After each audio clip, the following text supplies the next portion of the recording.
Hello everyone. And welcome to Dad And me Love History. Dad and me love a whole lot of history. We could be the greatest team that the world has ever seen. Dad and me love a whole lot of history. We're looking at the French Revolution, and particularly what caused it, what made it happen, and also what were the consequences of the French Revolution? How did it change France? The French Revolution was a period from 1789 to 1799 when poor people fought against the rich. The rich people had all the money and most of the food, and many poor people went hungry. The rich nobles lived in palaces and had been given large areas of land by the king. Most ordinary people were poor peasant farmers. They worked on the farmlands that the nobles owned. The peasants were paid very little.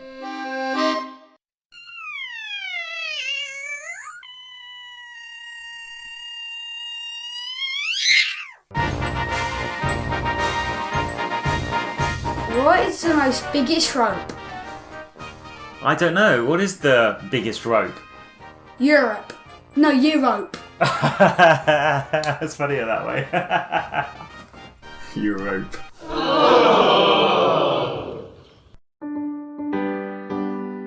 So why did the French Revolution start in 1789? Well, the American Revolution ended in 1783, just 6 years earlier. You remember the Hamilton musical? Yeah.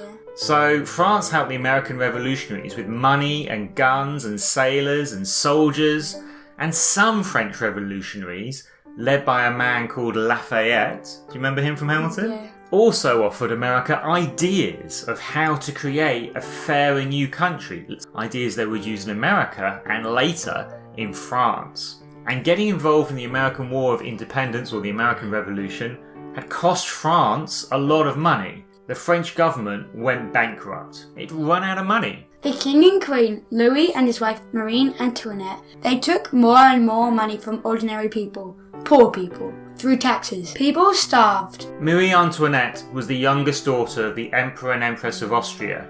She grew up as a rich princess in fancy palaces. Guess how old she was when she got engaged to be married to Louis, who was then a prince and he was heir to the throne. In fact, first, tell the listener, what does heir to the throne mean? Next person to be king or queen. Good, exactly. And guess how old Marie Antoinette was when she got engaged to be married to Louis? 20. How old are you, James? 10. No, you're not. 11. I know what it's like. It gets hard when you get older. I'm quite often thinking, am I 20 or am I 21 now? I often get mixed up. I know what it's like. Marie Antoinette was 11 when she got engaged to be married. Don't worry, she didn't get married until she was 15. And when they got married, they had never met. And get this is like getting married by social distance. In 2020 perhaps, they actually got married when Louis was in France and Marie was in Austria, and they had never met. They had separate kind of marriage ceremonies, and listener, there was no Zoom back then, so no, they couldn't see what was going on with each other.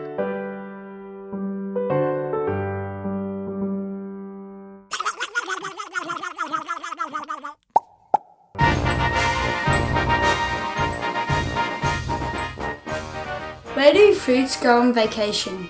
I don't know. Where do fruits go on vacation? Paris. Paris.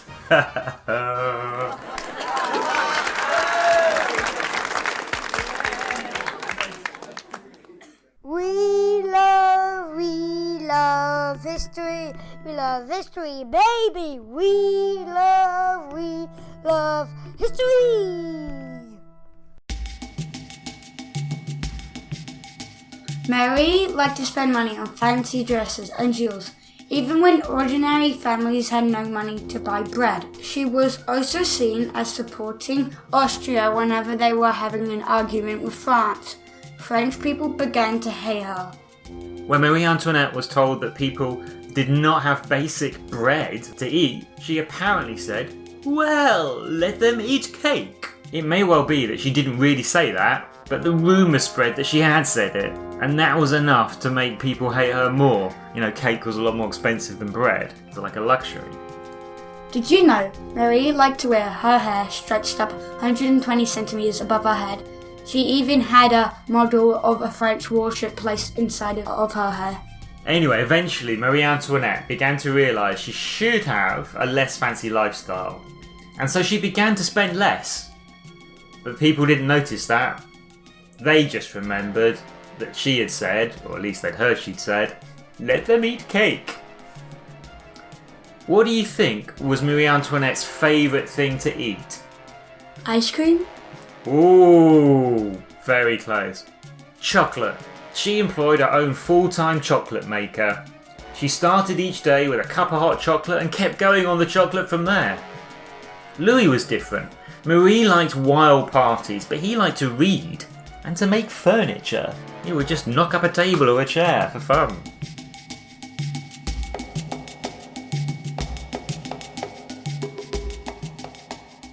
So how did the French Revolution begin? The heavy taxes made ordinary people, who were poor to begin with, even poorer. They wanted more say in decisions the king's government made. The revolution started in 1789, when about 1,000 common people attacked the Bastille, a famous Paris fortress prison, which also had a gunpowder store. So the Bastille was a symbol of power for the rich nobles and the king. The attack on the Bastille happened on the 14th of July 1789, and if you're ever in France, as I was one time, on the 14th of July, there'd be flags waving and fireworks and parties across the nation. So when they began that attack, soldiers from inside the Bastille fortress fired into the crowd. Some other soldiers from inside the Bastille, they decided to join the crowd.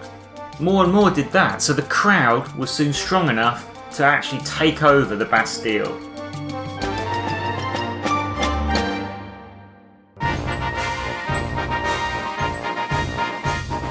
What does a frog in Paris eat? I don't know. What does a frog in Paris eat? French flies.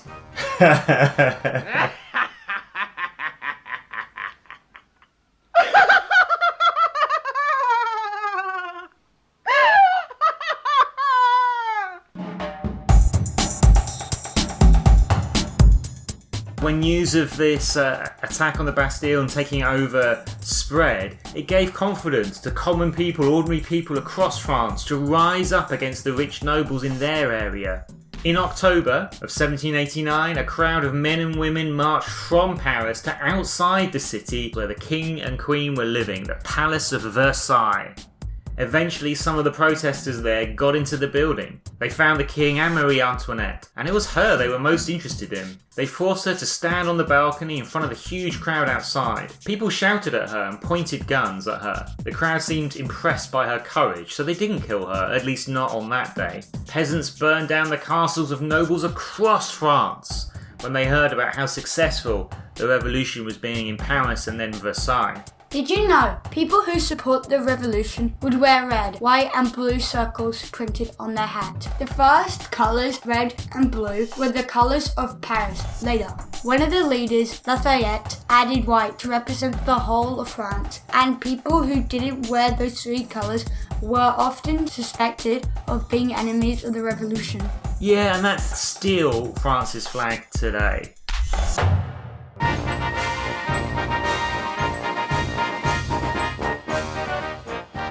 Why were nobles executed during the French Revolution?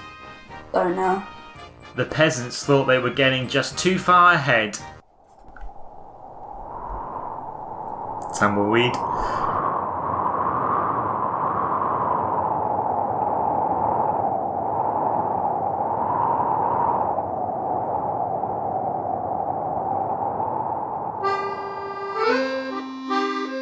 In January 1793, King Louis XVI faced the guillotine. What was the guillotine, James? It was like a machine where you put your head into it and then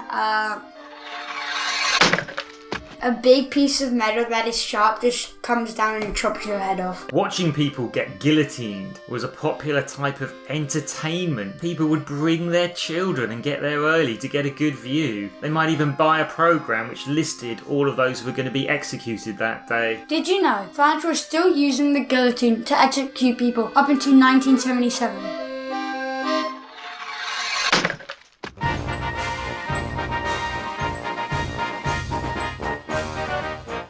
During the French Revolution, the guillotine was a new piece of technology. Yeah, cutting edge technology. Oh.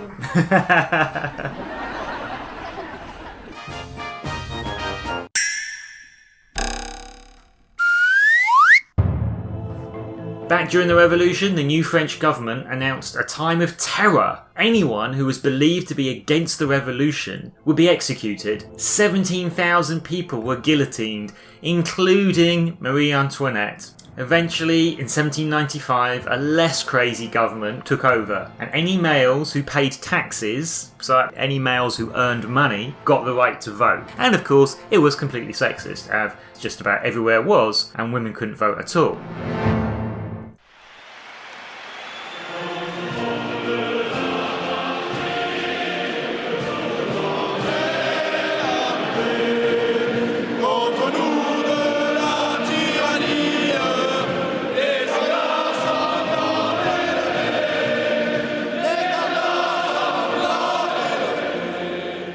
Ask your parents if they know why France's national anthem today is called La Marseillaise.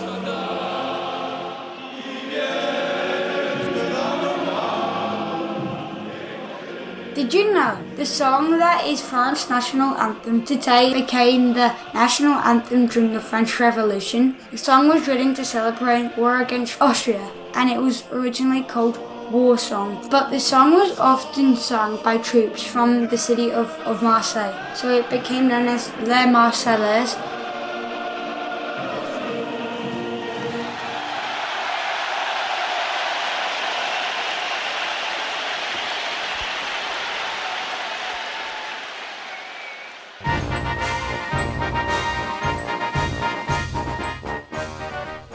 James, how scared were the French royalty during the French Revolution? I don't know. Very scared. They completely lost their heads. Oh.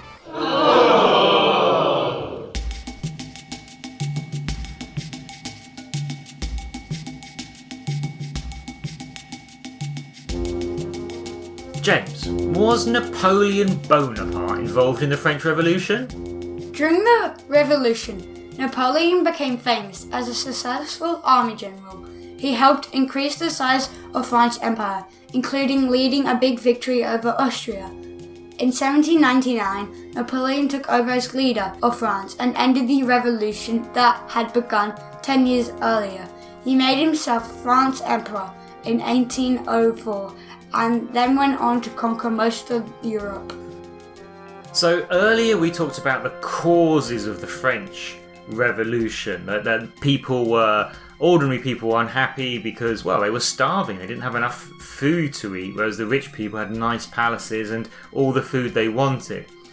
And now we're going to talk about the consequences. So one of the consequences of the French Revolution, that means one of the things that happened after it, one of the results of the French Revolution, was that the French monarchy ended. And also, the revolution brought in ideas of freedom for common people.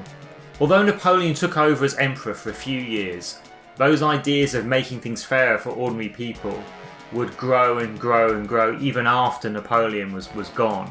There were more people protesting in the decades that followed, and it's covered by the book and musical Les Miserables.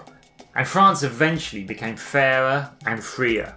So, Les Miserables and Hamilton are both about revolutions, and they are the best two musicals in the world ever. Would you agree, James? Yes. Cool. P.S. Late edit. James hasn't seen Les Mis, the musical. That might not be appropriate for his age, but he has heard a lot of the music. James, do you think the revolutionaries were right to, start that revolution in France in the first place? Yeah. Why? because it was unfair, like how they couldn't even afford food, not even bread. Yeah, it was completely unfair. They definitely deserve change. Most of the changes when things have got better in history, most of the time there's been some violence to get there. So whether they could have achieved such change without that, it's really hard to know. It's like, could have America have become a fairer place if it didn't fight that war of independence against Britain? You can see in history how violence is used by people who certainly feel like they're doing the right thing.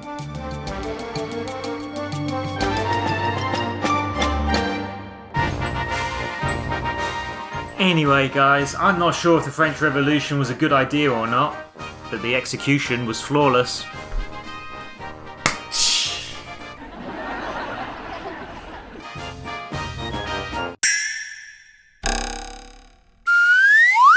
And now we go to an advert break for parents. In his final days, Alexander the Great's generals asked him who should succeed him. Alexander's answer, the strongest. Taken literally, this would see the close of the classical Greek age, an age thousands of years in the making. Join me, Mark Selleck, as I go back to retell the story of ancient Greece in my series Casting Through Ancient Greece. We will cast our way back to its beginnings, all the way through to the spread of its culture throughout the known world, thanks to Alexander and his generals. You can listen and subscribe to the series at www.castingthroughancientgreece.com, or you can listen on your favourite podcasting platform. Don't forget to follow the series over on Twitter at Casting Greece or on Facebook at Casting Through Ancient Greece. I look forward to seeing you there.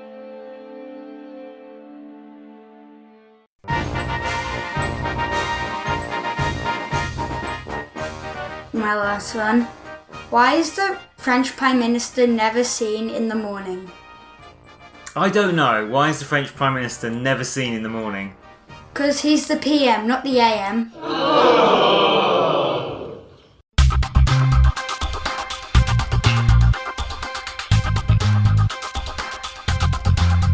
Okay, we're almost done, guys, but here are some questions to see how well you are listening. Number 1. When did the French Revolution begin? Number 2. What was the first building the revolutionaries attacked? Number 3. Why did people hate Marie Antoinette? Number 4. What caused the French Revolution? Why did it happen? Number 5. What were some consequences of the French Revolution? And finally, number 6. During those revolutionary years, from 1789 to 1799, France also went to war against Austria. True or false? Dad and me love a whole lot of history. We could be the greatest team that the world has ever seen. Dad and me love a whole lot of history. Right, you're going to get some dad jokes now. Hey James, what did the noble say when he heard the French Revolution happening in the streets? No idea. Oh, what a peasant surprise! I don't know what peasant stands for. Peasant is a poor farmer. I know, but what would have been... Oh, sorry, I see what you mean. Pleasant. What a pleasant surprise. Oh. That might be one for the outtakes.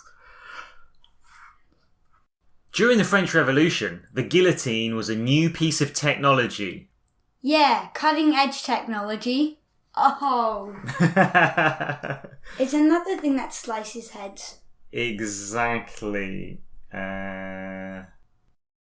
Break. A bit of music or jingle. I'm not sure if the idea of the French Revolution was good or not, but the execution was flawless. You don't get it.